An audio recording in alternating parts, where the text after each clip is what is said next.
Una de las notas distintivas más tristes y más dramáticas también del pueblo de Dios, del pueblo de Israel ya en el Antiguo Testamento, fue la persecución a los profetas.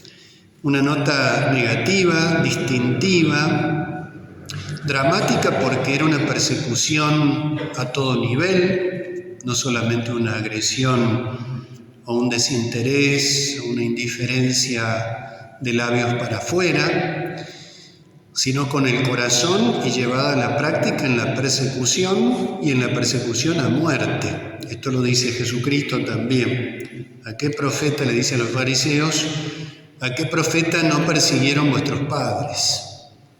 Y habla de la sangre de los profetas que ha sido derramada. En las bienaventuranzas también aparece, cuando habla de la bienaventuranza de los perseguidos, dice: alégrense porque así persiguieron ellos a los profetas. Y esto sucede especialmente dentro de Israel, dentro del pueblo de Dios, que es lo más dramático, lo más paradójico de todo, porque no es solo una descripción de la dureza del corazón de la humanidad que rechaza a Dios, ciertamente, sino es la dureza del corazón de aquellos que rechazan a Dios, habiendo sido especialmente elegidos por Dios con todos los medios para reconocerlo, para aceptarlo, para recibir su palabra. San Juan, en el comienzo de su Evangelio, en la primera página de su Evangelio, lo resume en muy pocas palabras. Dice: vino a lo suyo y los suyos no lo recibieron. A lo suyo, vino a su propiedad, significa, el Hijo de Dios, el Verbo, Jesucristo, vino a su propiedad, vino a lo que le pertenece, vino al lugar donde especialmente le corresponde habitar, y los suyos, ahí se refiere al pueblo de Dios, no lo recibieron. Pero también hace referencia a aquellos que sí lo recibieron. Y a aquellos que lo recibieron les dio el poder de llegar a ser hijos de Dios. Por lo tanto, las lecturas de este día nos enfrentan con esta disyuntiva, que es una disyuntiva clásica que aparece en toda la Sagrada Escritura.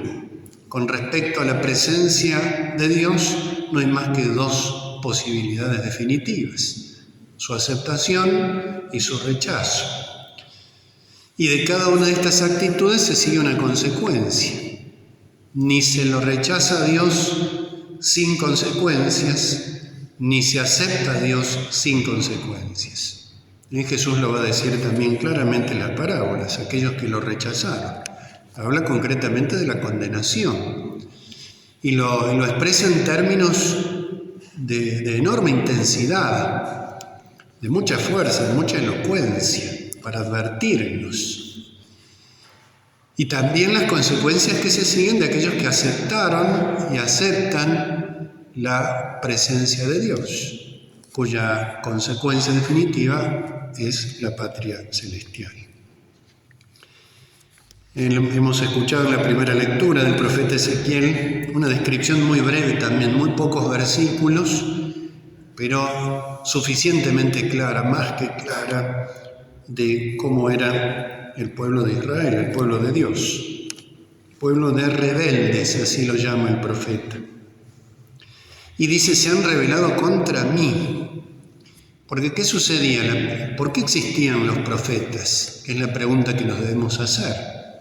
A lo largo de varios siglos del Antiguo Testamento fueron apareciendo los profetas. Son muy diferentes entre sí, no solamente los profetas que tienen una obra escrita, como por ejemplo Ezequiel, o Isaías, o Jeremías, sino otros profetas que no tienen una obra escrita y que sin embargo también cumplían una misión. ¿Por qué Dios suscitaba a los profetas? ¿Qué eran los profetas? ¿Y por qué Israel perseguía a los profetas? O mejor dicho, ¿qué es lo que Israel perseguía cuando perseguía a los profetas? Esto lo aclara muy bien acá Ezequiel. Se han rebelado contra mí, se han sublevado contra mí. Dios suscitaba a los profetas porque el profeta es aquel elegido de Dios para transmitir su palabra. El profeta, en primer lugar, es un oyente de la palabra de Dios. Alguien a quien Dios habilita especialmente para recibir su palabra y pronunciarla en nombre de Dios al pueblo santo de Dios. El profeta no es, como a veces entendemos, o al menos no es exclusivamente un profeta, alguien que sabe el futuro, alguien que conoce el futuro. Eso también sucedía en los profetas, pero no era lo fundamental. Lo fundamental del profeta es en nombre de quién hablaba y sobre todo que el contenido de esas palabras era dado expresamente por Dios al profeta para que lo pronunciara a su pueblo.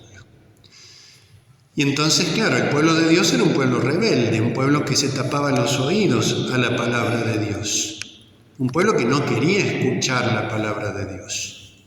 También lo dice San Juan y en varias partes de la Escritura. Un pueblo que es tiniebla y la tiniebla rechaza la luz. Los fariseos no querían escuchar a Jesucristo, lo escuchaban solamente para tener un motivo para condenarlo.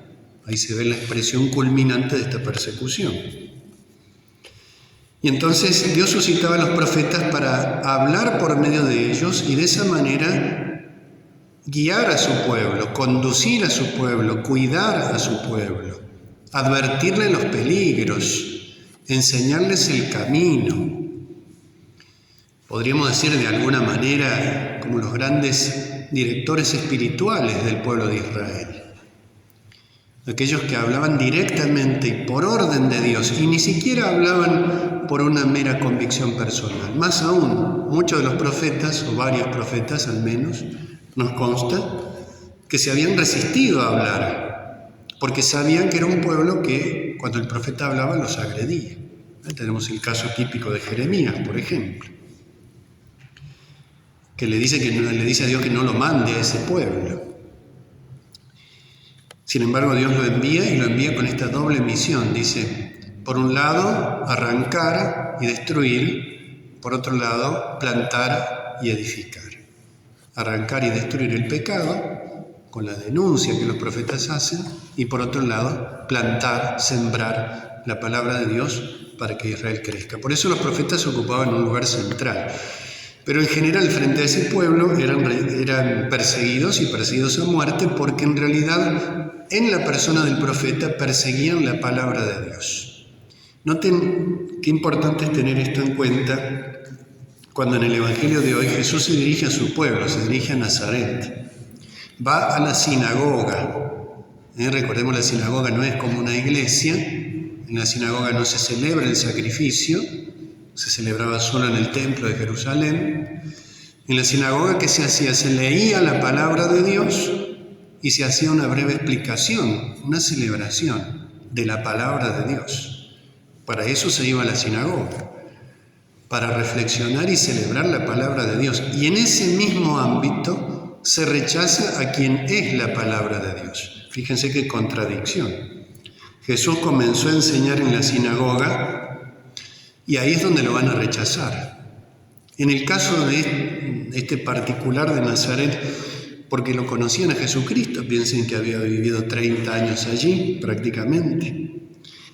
¿Y qué hace la gente frente a esta palabra de Jesucristo? En vez, ellos que celebraban la palabra, empiezan a rechazar a quien es la palabra. Se aferraban al verbo escrito y rechazaban al verbo viviente. Se separaban estas dos cosas que tienen que estar unidas. El verbo escrito nos lleva al verbo viviente, nos lleva hacia Jesucristo. ¿De dónde saca todo esto? ¿Qué sabiduría es esa que le ha sido dada? ¿Qué son esos grandes milagros? ¿No es acaso el carpintero? ¿No conocemos a sus parientes?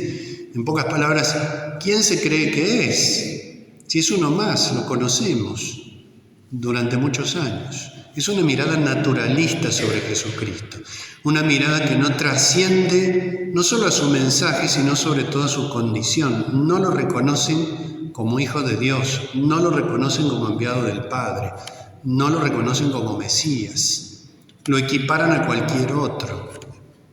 Y esto sucedía en aquel tiempo y sigue sucediendo y es una manera de persecución, donde las opiniones valen lo mismo que las verdades, donde las convicciones particulares o parciales valen lo mismo que la palabra de Dios. Vivimos en un tiempo donde esto sucede. Ya sucedía de otra manera en tiempo de Cristo. Y entonces no saben ver a quién tienen delante, no descubren a Jesucristo. Y es una manera de persecución, que es en el fondo la indiferencia, que no es tan indiferente. Le cierran el corazón a Jesucristo. Después lo van a perseguir también, incluso lo van a expulsar de una sinagoga para darle muerte. Cada vez que Jesucristo va a una sinagoga, y esto está narrado en los Evangelios, hay una reacción en contra de él, en contra de su palabra, porque esta es una de las peores actitudes que hay en el corazón del hombre, para que quede encerrado en su pecado, y es no prestar oídos a la palabra de Dios, no recibir la palabra de Dios en el corazón. Por eso Jesús dice, un profeta es despreciado en su pueblo, en su familia y en su casa. Acá no es solo Nazaret, es el pueblo de Dios, es el mundo también, que también le pertenece a Cristo. Es el gran drama de la humanidad, desde el principio hasta el fin. Notemos en el pecado original lo que hace Adán y Eva es prestar oídos al demonio y rechazar a Dios. Y esto sucede a lo largo de toda la historia. Un pueblo que no escucha la palabra de Dios, y la palabra de Dios no es solo un contenido, un mensaje, sino que es el mismo Jesucristo que quiere habitar en el corazón de los hombres, que quiere habitar en las familias, en las sociedades, en la cultura, en las leyes, en todas las manifestaciones de la vida humana.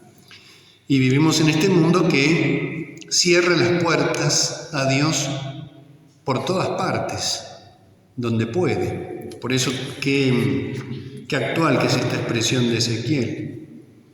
Un pueblo de rebeldes que se han rebelado contra mí, se han sublevado contra mí, obstinados y de corazón endurecido.